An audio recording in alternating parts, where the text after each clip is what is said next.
ओम नमः शिवाय। आप सभी को हरतालिका तीज व्रत की ढेर सारी शुभकामनाएं। इस साल 18 सितंबर को हरतालिका तीज का व्रत रखा जा रहा है। अखंड सौभाग्य की प्राप्ति वाला यह त्यौहार हर साल भाद्रपद माह के शुक्ल पक्ष की तृतीया तिथि को मनाया जाता है।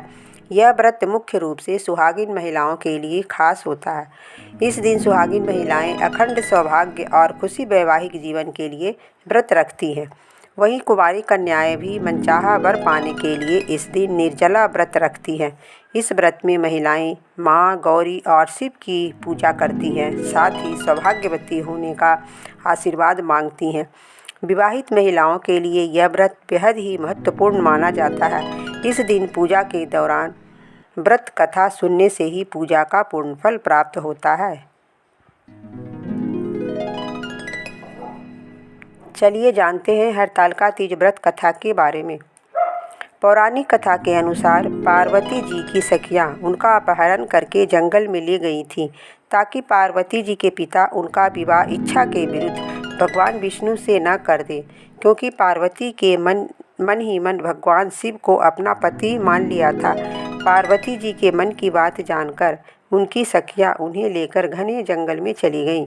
जंगल में अपनी सखियों की सलाह से पार्वती जी ने एक गुफा में भगवान शिव की आराधना की। भाद्रपद तृतीया शुक्ल के दिन हस्त नक्षत्र में पार्वती जी ने मिट्टी से शिवलिंग बनाकर विधिवत पूजा की और रात भर जागरण किया। पार्वती जी के तप से खुश होकर भगवान शिव ने माता पार्वती को पत्नी के रूप में स्वीकार कर लिया था। इस तरह सखियों द्वारा उनका हरण कर लेने की वजह से ही इस व्रत का नाम हरतालिका तीज पड़ा। हरतालिका तीज व्रत कथा। पौराणिक मान्यता के अनुसार पिता के यज्ञ में अपने पति शिव का अपमान देवी सती सहन नहीं कर पाई थी और उन्होंने खुद को यज्ञ की अग्नि में भस्म कर दिया। वही अगले जन्म में उन्होंने राजा हिमाचल के यहाँ जन्म लिया और इस जन्म में ही उन्होंने भगवान शंकर को ही पति के रूप में प्राप्त करने के लिए तपस्या की। देवी पार्वती ने शिव जी को अपना पति मान लिया था और वह सदैव भगवान शिव की तपस्या में लीन रहती थी। उनकी हालत देखकर राजा हिमाचल को चिंता सताने लगी और उन्होंने नारद जी से इस बारे में बात की।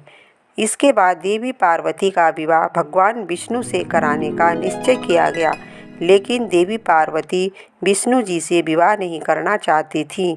उनके मन की बात जानकर उनकी सखियां उन्हें लेकर घने जंगल वन में चली गईं।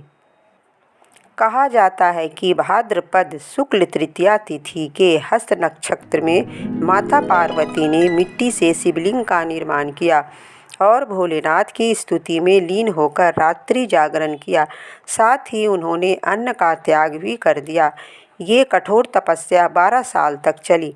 पार्वती के इस कठोर तपस्या से प्रसन्न होकर महादेव ने उन्हें दर्शन दिया और इच्छा अनुसार उनको अपनी पत्नी के रूप में स्वीकार कर लिया।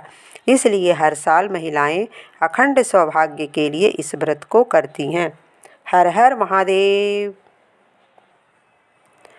अगर आपको मेरी कथा पसंद आई है तो कृपया मेरे चैनल भक्ति वाइब्स को लाइक, शेयर और सब्सक्राइब करना ना भूलें।